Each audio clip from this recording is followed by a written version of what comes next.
Buletin Didik 11 Julai bersama saya Tarushdie Muhammad Nazri. Assalamualaikum dan salam sejahtera. Biarpun berbeza bangsa, keindahan seni bahasa Melayu membawa minat dan tarikan terhadap bahasa rasmi itu. Dibesarkan dalam keluarga berbangsa Cina, tidak menjadi penghalang untuk mereka terus memartabatkan bahasa Melayu. Usaha dua orang guru dalam mendalami dan memupuk minat pelajar dalam bahasa Melayu menjadi aspirasi untuk kita semua. Jika didengar daripada percakapannya, siapa sangka lelaki yang begitu petah dan fasih berbahasa Melayu ini sebenarnya berbangsa Cina.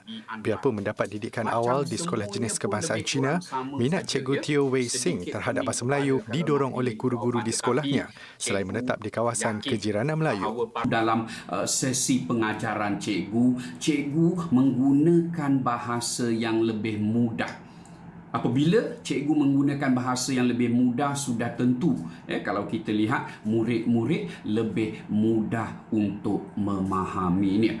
Dan yang kedua, sudah tentu kalau kita lihat cikgu amatlah suka menggunakan seni bahasa khasnya dalam bidang puisi.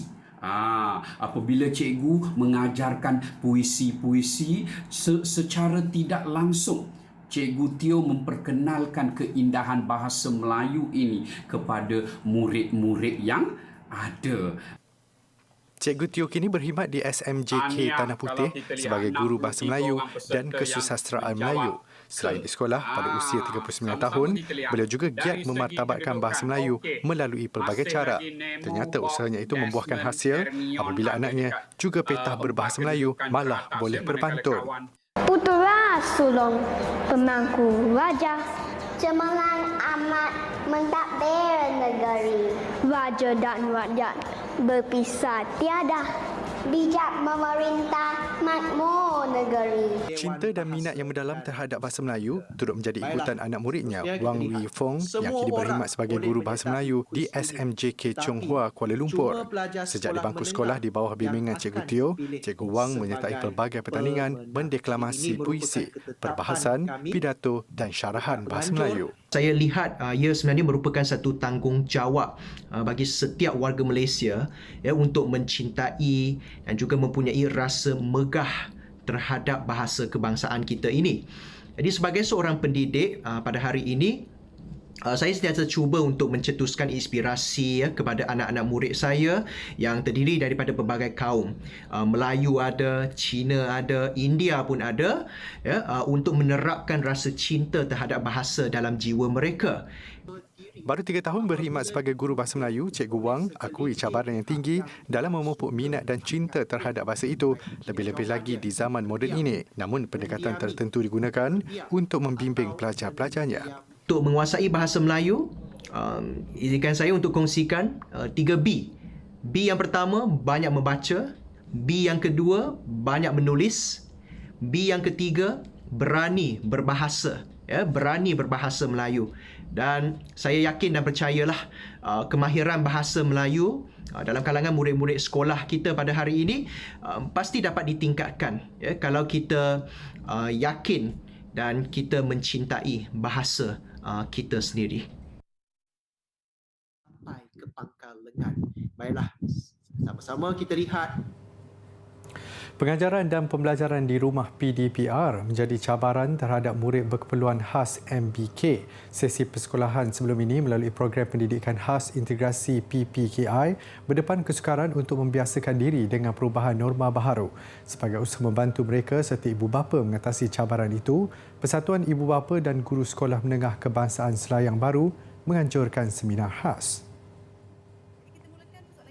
Menurut pakar motivasi Muhammad Sattar Ramli, selain guru, bimbingan ibu bapa amat penting dalam usaha memastikan murid berkeperluan khas dapat mengadaptasi perubahan pendidikan. Saya terfikir tentang satu perkataan yang besar.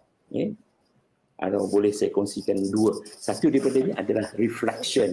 Guru-guru memang selalu buat refleksi kan selepas akhir pengajaran, apakah refleksi. Jadi reflection untuk ibu bapa ni, you give serious thought or consideration untuk anak-anak MBK ni. Kalau sebelum ini, cikgu kata, ibu bapa rasa, contoh kalau anak yang kurang pendengaran, maka dia kata, dia tak bolehlah belajar bahasa isyarat ni, bagi dekat sekolah sahaja. Tapi saya rasa kali ini dengan adanya kehadiran COVID-19 ni, ibu bapa mungkin dapat ubah pemikiran, thought mereka bahawa inilah masanya untuk mereka sendiri memberi perhatian kepada anak-anak mereka.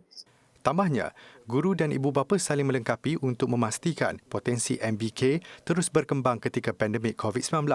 Sementara itu, Ketua Penolong Pengarah Sektor Pendidikan Khas Jabatan Pendidikan Selangor, Nur Hasnizam Parman pula berkata, murid berkeperluan khas perlu mengecapi pencapaian holistik, tidak semata-mata akademik, bahkan sukan, kokurikulum dan kejaya. Sebagai contoh, mereka mampu setanding yang lain seperti atlet catur Paralimpik Malaysia Siti Safura Jaafar yang pernah mewakili negara dalam acara catur fizikal wanita individu dan berpasukan di Sukan Paralimpik ASEAN Kuala Lumpur 2017. Beliau turut memiliki ijazah sarjana kimia tumbuhan di Universiti Putra Malaysia UPM dan kini menyambung pelajaran dalam bidang Doktor Falsafah PhD Bioinformatik di Universiti Perdana Serdang. Sebenarnya ramai lagi OKU di luar sana yang berjaya sebenarnya dalam bidang kurikulum, dalam bidang sukan, dalam bidang permainan. Jadi tahniah pada adik Siti Sapura dan saya harap adik-adik yang menonton video tadi menjadikanlah kejayaan Siti Sapura sebagai motivasi pada you dan kepada ibu bapa juga yang menonton. Nah, nampak tak? Inilah buktinya apabila kita sebagai ibu bapa memberi sokongan padu kepada anak-anak, nampak potensi anak-anak, insya-Allah memang anak itu boleh berjaya. Penganjuran webinar titipan kasih buat insan istimewa ini disertai 15 sekolah dari seluruh negara. Selain Malaysia, ia turut diikuti oleh pelajar dari Brunei.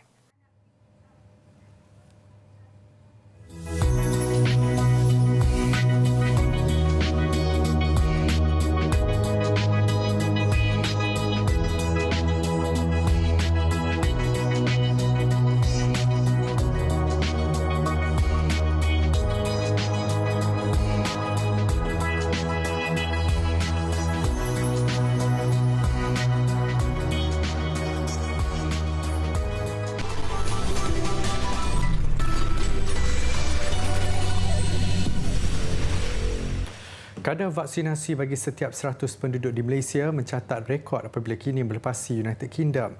Angka itu berdasarkan statistik purata 7 hari bagi setiap 100 populasi keseluruhan penduduk diterbitkan Our World in Data. Kejayaan itu dikongsi Menteri Penyelaras Program Imunisasi COVID-19 Kebangsaan Khairi Jamaluddin menerusi Instastory beliau. Katanya kadar vaksinasi negara kini melepasi United Kingdom ketika negara itu berada di kemuncak program inokulasi. 324,745 dos suntikan vaksin COVID-19 diberikan semalam, menjadikan jumlah keseluruhan pemberian vaksin kini mencecah lebih 111 juta dos. 213,971 dos daripada jumlah semalam adalah dos pertama, manakala 110,774 dos kedua.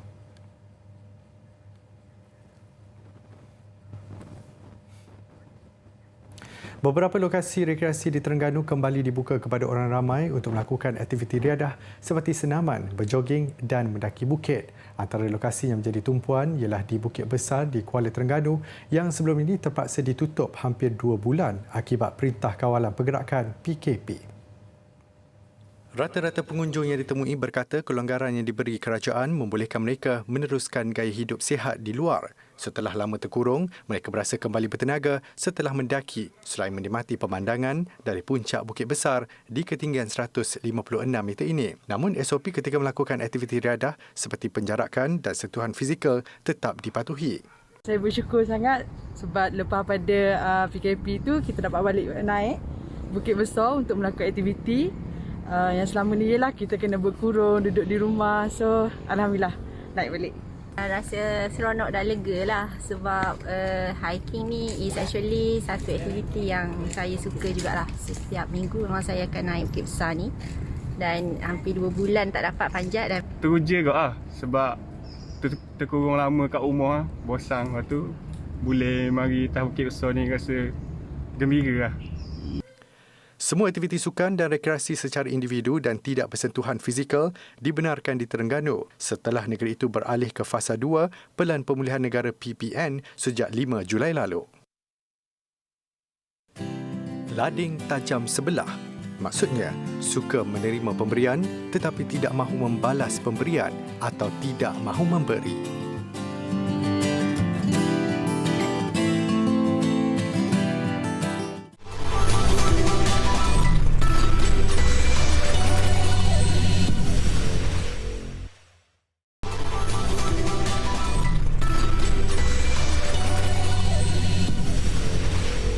Pelbagai cara digunakan untuk melariskan jualan sepanjang fasa pertama Pelan Pemulihan Negara PPN ini. Ada yang sanggup membuat pelbagai gimmick dan pendekatan kreatif sebagai strategi menarik pelanggan. Seperti dua bersaudara dari Melaka ini yang tidak segan mengenakan kostum Adiwira Spiderman untuk melariskan jualan teh ais di tepi jalan. Dengan gaya tersendiri, Muhammad Amirul Ashraf Muhammad Zubir, 28 tahun bersama sepupunya Muhammad Faris Johari, 27 tahun, menari di tepi jalan Klebang, Tanjung Kling mengikut irama lagu yang dimainkan untuk memanggil pelanggan datang membeli teh ais di gerai mereka. Aksi itu dilakukan sejak bermula fasa pertama PPN awal bulan lalu. Usaha berkenaannya terberkesan kerana orang ramai sering berhenti untuk membeli teh ais mereka setiap hari. Untuk teruskan kelangsungan hidup, diorang berbincang dan memilih untuk menghasilkan parti teh ais ni dan juga memasarkan untuk kita teruskanlah kelangsungan hidup. Alternatif pula kita menggunakan strategi watak Adiwira Spiderman sebagai daya tarikan kepada customer dan juga kanak-kanak lah. Menceritakan pengalamannya, anak kelahiran Sungai Udang ini mengakui terpaksa memikir kelainan untuk memastikan perniagaannya terus bertahan. Maka tercetus idea untuk memakai kostum Spiderman untuk menarik pelanggan. Setakat ini mereka berjaya menarik kira-kira 100 pelanggan sehari. Kedua-duanya berasa bertuah kerana mempunyai isteri yang sanggup membantu perniagaan minuman itu setiap hari. Apapun kualiti minuman yang disediakan tetap jadi keutamaan bagi menjaga kepuasan pelanggan. Sangat unik lah daripada tempat lain kan. Jadi dia berniaga macam ni, ada tarikan satu lagi. Siap ada barcode apa semua, jadi safe lah, aman. Drive-thru macam ni okey. Alhamdulillah kita tak bersentuhan semua.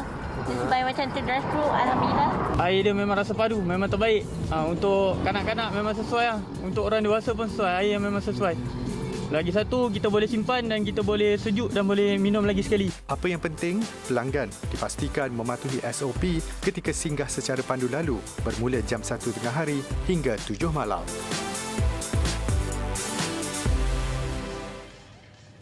Penyanyi dan pemuzik pop etnik Alina Murang wajar berbangga apabila karyanya mendapat pengiktirafan 4 anugerah antarabangsa yang menerusi video muziknya Warrior Spirit yang diperkenalkan pada Mei lalu. Hanya syukur mampu diucapkan selepas segala penat lelah dan kerja keras bersama kru produksi selama hampir setahun terbayar dengan kejayaan diraih. Warrior Spirit yang mengetengahkan budaya etnik Borneo memenangi 2 trofi pada International Music Video Awards di United Kingdom baru-baru ini, iaitu Video Muzik Asia dan Pasifik terbaik serta anugerah khas untuk kostum terbaik.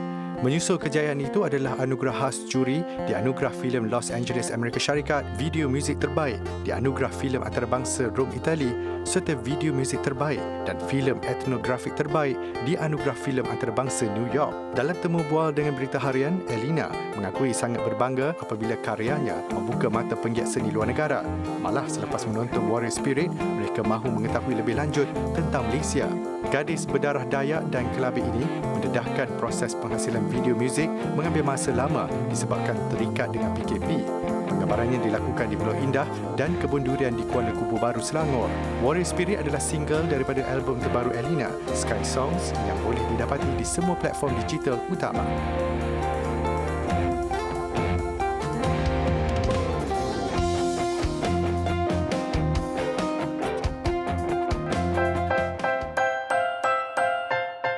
Kalaulah cukup tikar bantal, terasa kantuk tidakkan susah. Kalaulah hidup sabar tawakal, di mana hidup takkan gelisah.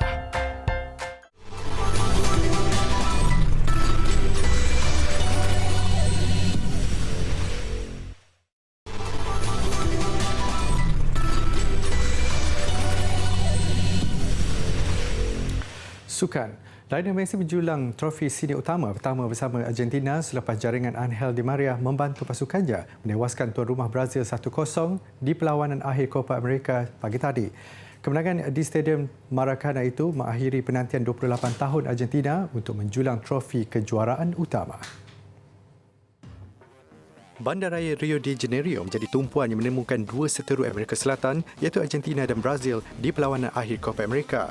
Hantaran jauh Rodrigo de Paul berjaya mengatasi pertahanan tuan rumah minit ke-21 sebelum Angel Di Maria membuat lambungan menewaskan penjaga gol Ederson. Gol tunggal Di Maria itu menjadi pemisah kedua-dua pasukan membolehkan Argentina melengkapkan kempen dengan gelaran juara dan mengakhiri penantian 28 tahun negara itu untuk menjulang trofi utama.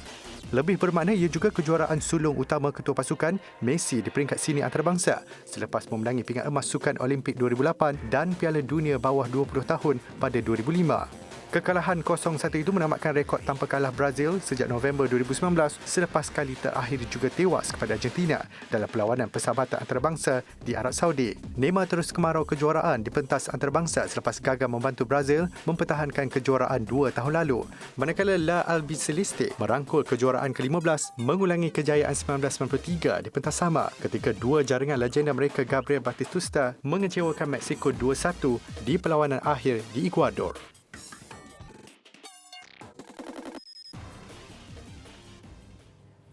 Awal pagi nanti pula, gelaran Raja Bola Sepak Eropah menjadi taruhan di antara England dan Itali pada final Euro 2020 di Stadium Wembley, London. Itali lebih berpengalaman kerana sudah merangkul trofi Henry Deloney itu pada edisi 1968 dan memburu kejayaan kedua kali ini. Manakala England bersedia mengakhiri kemarau kejuaraan besar selepas kejayaan Piala Dunia 1966. Itali yang juga juara Eropah edisi 1968 ketika bergelar tuan rumah inginkan gelaran kedua selepas dua kali dikecewakan di perlawanan akhir tahun 2000 dan 2012. Sarà molto importante per me, rappresentiamo l'Italia e quindi spero di avere domani quelle soddisfazioni che non ho avuto da calciatore, nonostante abbia giocato in squadre nazionali fortissime. Motivasi tinggi pula menjadi bekalan England apabila turun di hadapan penyokong sendiri. Ianya perlawanan akhir pertama dilalui Three Lions yang kemarau kejuaraan utama selepas menjulang Piala Dunia 55 tahun dahulu. Lots of teams in finals end up underperforming and you don't have to find a level beyond where you've ever gone before. It's about hitting and doing what you're good at, transferring what you do every day on the training pitch into the match.